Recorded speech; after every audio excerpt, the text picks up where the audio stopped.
Hi friends, welcome back to Malu's kitchen. Malu's കിച്ചൻ്റെ പുതിയ എപ്പിസോഡിലേക്ക് എല്ലാവർക്കും സ്വാഗതം. കുറച്ച് ഡിഫറെൻ്റ് ആയിട്ടുള്ള ഒരു ഡിഷാണ് കേട്ടോ ഒന്ന് റെഡിയാക്കാൻ പോകുന്നത്. ഒരു ബണ്ണിനുള്ളിൽ അകപ്പെട്ടു പോയ ഒരു ബീഫ് കറിയാണ്.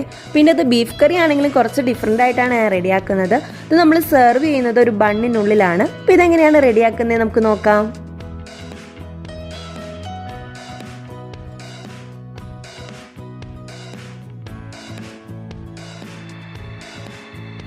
ബൺ റെഡിയാക്കുന്നതിന് വേണ്ടിയിട്ട് 1 കപ്പ് മൈദ എടുത്തിട്ടുണ്ട്. ഇതിലേക്കൊരു 1/2 ടീസ്പൂൺ ഈസ്റ്റ്, 1/2 ടേബിൾ സ്പൂൺ പഞ്ചസാര, ആവശ്യത്തിനുള്ള ഉപ്പ്, ഇതിലേക്ക് ആവശ്യത്തിന് വെള്ളം കൂടി ചേർത്തിട്ട് നമ്മൾ ചപ്പാത്തി മാവിന് കുഴയ്ക്കും പോലെ കുഴച്ചെടുക്കാം. ഇതിലേക്കൊരു 1/2 ടേബിൾ സ്പൂൺ ഓയിലും കൂടി ഒഴിക്കുന്നുണ്ട് കേട്ടോ.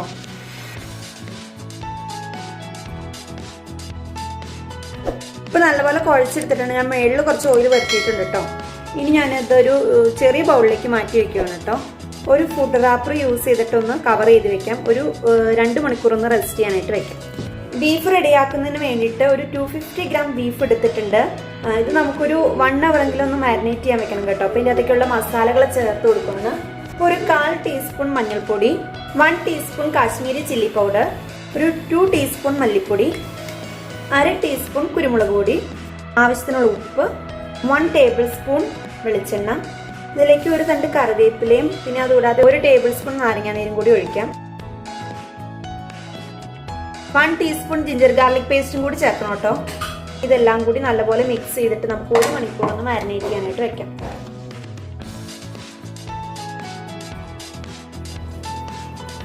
ഇതിപ്പോൾ 1 മണിക്കൂർ കഴിഞ്ഞിട്ടുണ്ട്. അപ്പം നമുക്കിനി ഇത് വേവിച്ചെടുക്കാം. അപ്പം ഞാൻ കുക്കറിലാണ് കേട്ടോ വേവിക്കുന്നത്. നമുക്കൊരു ഗ്രേവി ടൈപ്പാണ് വേണ്ടത്, അതുകൊണ്ട് കുറച്ച് വെള്ളം ഞാൻ ചേർക്കുന്നുണ്ട് കേട്ടോ. ഒരുപാട് വേണ്ട, ഒരു 3 ടേബിൾ സ്പൂൺ വെള്ളം ചേർക്കുന്നുണ്ട്. എന്നിട്ട് നല്ലപോലെ ഒന്ന് ഇളക്കിയിട്ട് നമുക്കിതൊരു 4 അല്ലെങ്കിൽ 5 വിസിൽ വരെ വേവിച്ചെടുക്കാം. അപ്പോൾ ഓരോ ബീഫിൻ്റെ വേവ് അനുസരിച്ചിരിക്കും കേട്ടോ. അപ്പോൾ ബീഫ് വേവുന്ന സമയത്ത് നമുക്ക് ഇതിലേക്കുള്ള മസാല റെഡിയാക്കാം. ബീഫ് റെഡിയാക്കുന്നതിന് വേണ്ടിയിട്ട് ഞാൻ ഒരു 2.5 ടേബിൾ സ്പൂൺ വെളിച്ചെണ്ണ ഒഴിക്കുന്നുണ്ട് കേട്ടോ. ഇതിലേക്കൊരു 1/4 ടീസ്പൂൺ കടുക്, 1/4 ടീസ്പൂൺ തന്നെ ചെറിയ ജീരകമാണ് കേട്ടോ. കടുകും ജീരകവും നല്ലപോലെ പൊട്ടിയിട്ടുണ്ട്. ഇതിലേക്ക് ഒരു ചെറിയ കഷ്ണം ഇഞ്ചി അരിഞ്ഞത്, പിന്നെ ഒരു 3 വെളുത്തുള്ളി അരിഞ്ഞത്,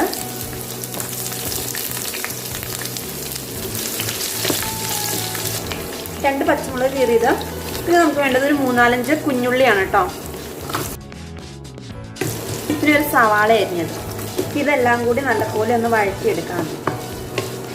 ഇതിലേക്ക് കുറച്ച് ഉപ്പും കൂടി ചേർത്ത് കൊടുക്കാം. ഇത് അത്യാവശ്യം നല്ലപോലെ ഒന്ന് വഴന്ന് വരുമ്പോൾ നമുക്ക് തക്കാളി അരിഞ്ഞും കൂടി ചേർത്ത് കൊടുക്കാം കേട്ടോ.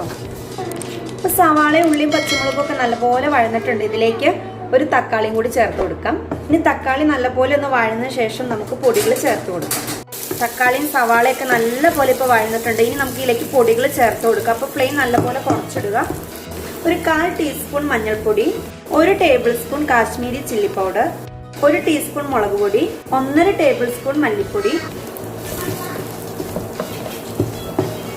പൊടികൾക്കിടെയൊക്കെ പച്ചമണം മാറിയിട്ടുണ്ട്. നമുക്കിനി ഇതിലേക്ക് ബീഫ് ചേർത്ത് കൊടുക്കാം. അപ്പോൾ ബീഫിൽ ഇപ്പോൾ അത്യാവശ്യം വെള്ളമുണ്ട് കേട്ടോ. ഈ വെള്ളവും കൂടി ഇതിനകത്തേക്ക് ചേർത്ത് കൊടുക്കണം.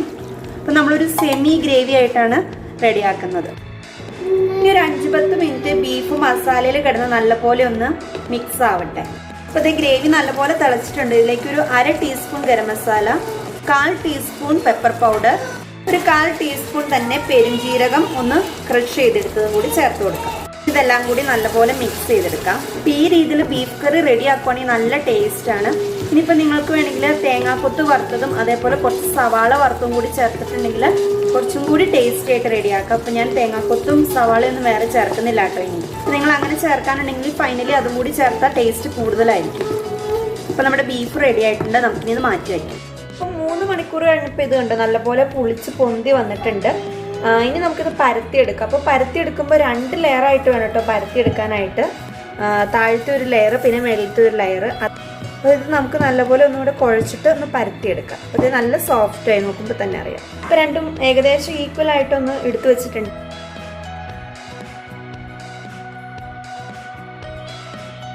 ഇപ്പോൾ ടോപ്പ് ലെയറും അതേപോലെ തന്നെ ബോട്ടം ലെയറും ഇവിടെ പരത്തി വെച്ചിട്ടുണ്ട് കേട്ടോ. ഈ ഇത്രയും തിക്നെസ് ആണ് കേട്ടോ പാടുള്ളൂ, എന്നാലാണ് നമ്മൾ ഊതുമ്പോൾ നല്ലപോലെ വീർത്ത് വരുള്ളൂ.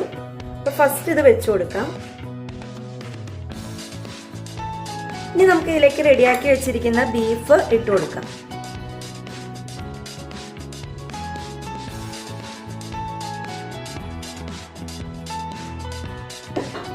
ഒന്ന് ഗാർണിഷ് ചെയ്യാൻ വേണ്ടിയിട്ട് കുറച്ച് സ്പ്രിംഗ് ഒനിയൻ ഞാനൊന്ന് തൂളി കൊടുക്കുന്നുണ്ട് കേട്ടോ. തികച്ചും ഓപ്ഷനിലാണ്. ഇനി നമുക്ക് ടോപ്പ് ലെയറും കൂടി വെച്ച് കൊടുക്കാം കേട്ടോ. ഒട്ടും എയർ പുറത്ത് പോകാത്ത രീതിയിൽ നല്ലപോലെ സീൽ ചെയ്ത് കൊടുക്കുക.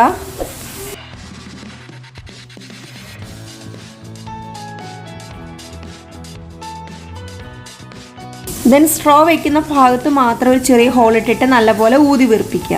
എന്നിട്ട് ആ പോർഷൻ നല്ലപോലെ സീൽ ചെയ്യാം. ഇതിപ്പോൾ നല്ലപോലെ ഊതി വീർപ്പിച്ചിട്ടുണ്ട്. ഇനി നമുക്ക് ഫൈനലായിട്ട് ഇതിൻ്റെ മേളിലേക്ക് ഓയിൽ കുറച്ചൊന്ന് ഗ്രീസ് ചെയ്ത് കൊടുക്കാം കേട്ടോ. എന്നാലും നല്ലൊരു ഗ്ലൈസിങ് കിട്ടുള്ളൂ. ഓയിൽ അല്ലെങ്കിൽ നിങ്ങൾക്ക് മുട്ട യൂസ് ചെയ്യാം കേട്ടോ. ഞാനിപ്പോൾ ഓയിലാണൊന്നും ബ്രഷ് ചെയ്ത് കൊടുക്കുന്നത്. ഇതിപ്പോൾ നമ്മൾ നല്ലപോലെ ഇത് ഊതി വീർപ്പിച്ചിട്ടുണ്ടെങ്കിൽ പിന്നെ അതിൻ്റെ എയറൊന്നും പുറത്തേക്ക് പോകില്ല കേട്ടോ. ഇങ്ങനെ തന്നെ ഇരുന്നോളൂ. ഈ ഫൈനലി കുറച്ച് എള്ളും കൂടി ഞാനൊന്ന് തൂക്കി കൊടുക്കുന്നുണ്ട്. ഇനി ഒരു 180 ഡിഗ്രിയിൽ 20 മിനിറ്റ്സ് നമുക്ക് ബേക്ക് ചെയ്തെടുക്കാം.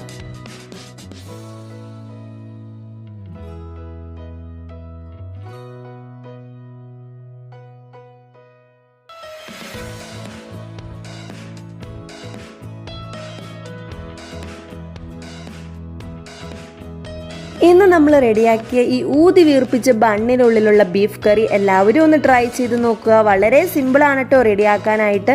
ബീഫ് കറി ആണെങ്കിലും ഇങ്ങനെയൊന്ന് റെഡിയാക്കി നോക്കുക. വളരെ ടേസ്റ്റിയാണ്. അപ്പോൾ നിങ്ങൾ ലൈക്ക് ചെയ്യാനും ഷെയർ ചെയ്യാനും മറക്കരുത്. അതോടൊപ്പം എൻ്റെ ചാനൽ ആദ്യമായിട്ടാണ് കാണുന്നതെങ്കിൽ ഒന്ന് സബ്സ്ക്രൈബ് ചെയ്യണേ. അപ്പോൾ അടുത്ത ദിവസം മറ്റൊരു വീഡിയോ ആയിട്ട് വീണ്ടും കാണാം. അതുവരേക്കും this is Bilta signing off. By.